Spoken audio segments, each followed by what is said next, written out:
Reporte 100. Para platicar sobre esto que ocurrió en Ciudad Juárez, está con nosotros esta mañana Javier Contreras Arriaga, profesor del Departamento de Derecho del Tecnológico de Monterrey e integrante del Consejo Ciudadano del Instituto Nacional de Migración. Javier, ¿cómo está? Buenos días.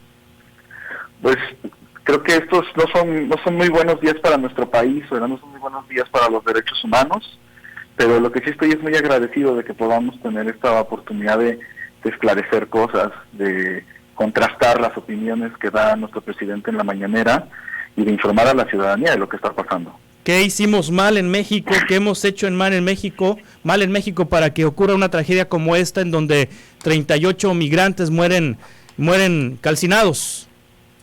Juan Carlos, creo que esa es una gran pregunta y creo que es muy importante decir que todo lo que pasó en este trágico evento es algo que se ha venido denunciando y es algo que se ha venido diciendo desde los espacios del Consejo Ciudadano y desde los reclamos de las organizaciones de la sociedad civil, desde recomendaciones de las agencias de derechos humanos, y es algo que sistemáticamente el Estado mexicano ha negado por años. ¿A qué me refiero?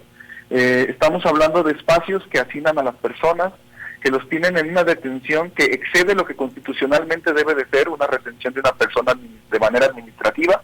Justo la Suprema Corte de Justicia de la Nación acaba de declararlo, que es inconstitucional tener a estas personas por más de 36 horas en ese espacio.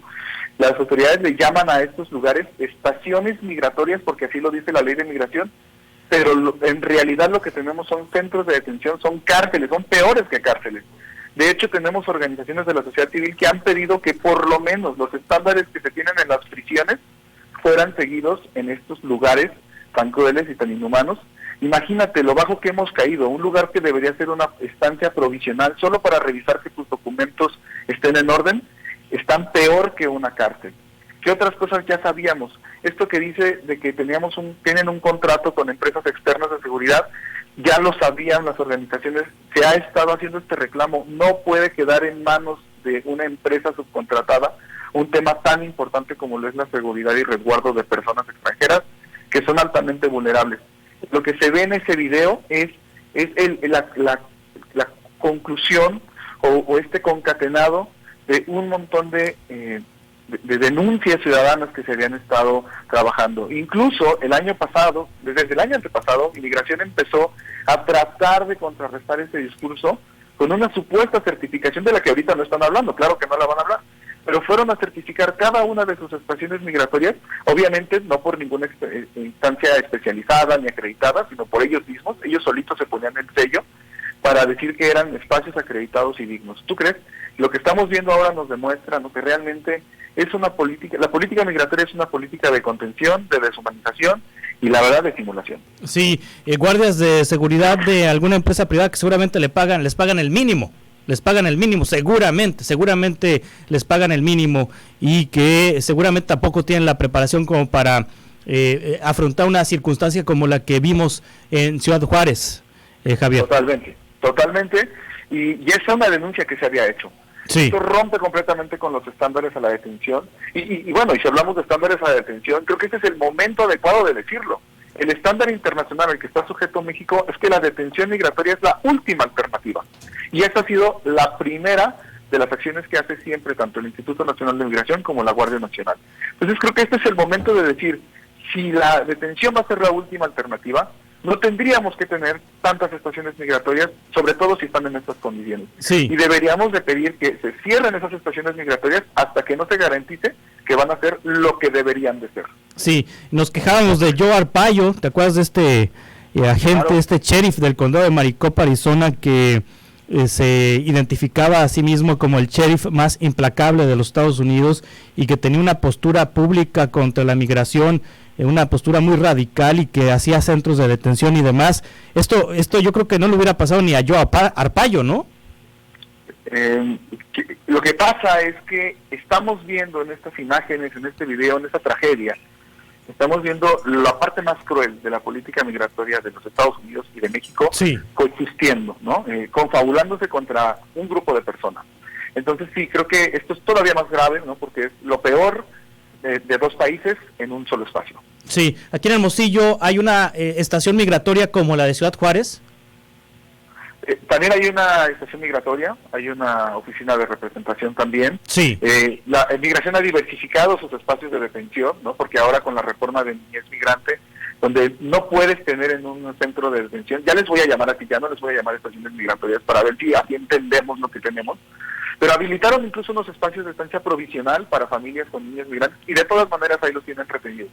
Entonces yo creo que sí, tenemos que reconocer la variedad de espacios de los que dispone el Instituto Nacional de Migración en todo el país y cómo son espacios donde opera la opacidad, donde operan este tipo de esquemas, ¿no? Donde ni siquiera son funcionarios públicos quienes los trabajan, y tenemos que hacer una exigencia ciudadana de que la dignidad llegue a estos lugares. Sí, ¿qué consecuencias debe haber tras esta tragedia en Ciudad Juárez?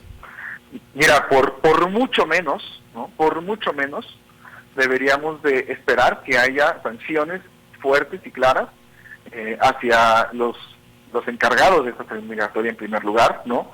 Pero también hacia el propio comisionado de migración, porque es una figura que ha recibido estos reclamos, que ha recibido las propuestas de apoyo de parte de las organizaciones, del propio Consejo Ciudadano, de académicos, para que podamos cambiar esos esquemas, y que se ha negado a recibirlo.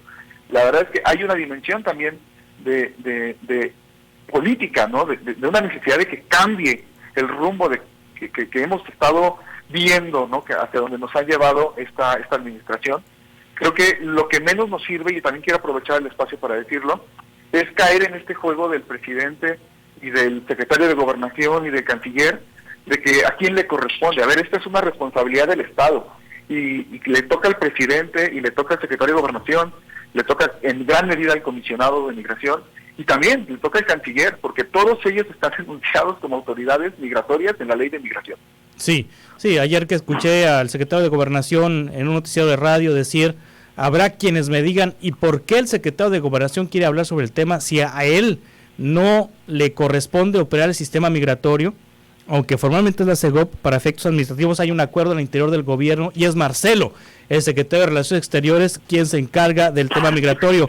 Pues, ¿qué ojeta el secretario de Gobernación? Es correcto. La verdad es que a mí me da una gran lástima que en este momento que deberíamos estar abocados a reconocer que nuestro sistema de controles migratorios es no una falla, no un desastre, o sea, si no es una máquina que asesina gente, y que vamos a hacer un cambio sustancial. Este es un momento donde el gobierno, el secretario de Gobernación, donde el propio presidente deberían de abrirse a que la ONU, a que la Organización de Estados Americanos, a que sobre todo las organizaciones de la sociedad civil, los albergues, a que todos estos agentes que están continuamente monitoreando la situación de violaciones a derechos humanos en México, entren a construir una propuesta en la que podamos quitar estos espacios de donde se hace tortura, donde se tienen tratos crueles inhumanos, y donde ahora vemos que también son espacios de muerte. Hace no mucho hay una recomendación de la CNDH, como también muy relevante, ¿no? Que tiene que ver con una persona que muere adentro de la estación migratoria y que nunca puede tener acceso a servicios de salud. Entonces, lamentablemente no es el primer caso. Lamentablemente esto no fue un accidente repentino. Y es el momento en el que tenemos que exigirles que esa sea la postura que tomen, ¿no? Una de asumir totalmente la responsabilidad solidaria desde el nivel más alto hasta el encargado de la estación migratoria, que la verdad tendría que haber cambios en ese gabinete, tendría que haber cambios en quienes están a la cabeza, porque evidentemente no demostraron durante todo este tiempo tener la disposición de trabajar en un esquema de derechos humanos, pero sobre todo tiene que verse una proposición de construir soluciones. Y la verdad es que no hay que inventar el hilo negro. Eso, si fuera un problema del cual no se hubiera hablado, estaríamos en otro escenario. Pero las propuestas llevan años sobre la mesa. Javier Contreras Arriaga, profesor del Departamento de Derecho del Tecnológico de Monterrey e integrante del Consejo Ciudadano del Instituto Nacional de Migración, muchas gracias por explicarnos todo lo que está ocurriendo con este tema en Ciudad Juárez. Para mí ha sido un placer estar contigo, Juan Carlos, y saludos a toda tu audiencia. Hasta pronto. Reporte 100.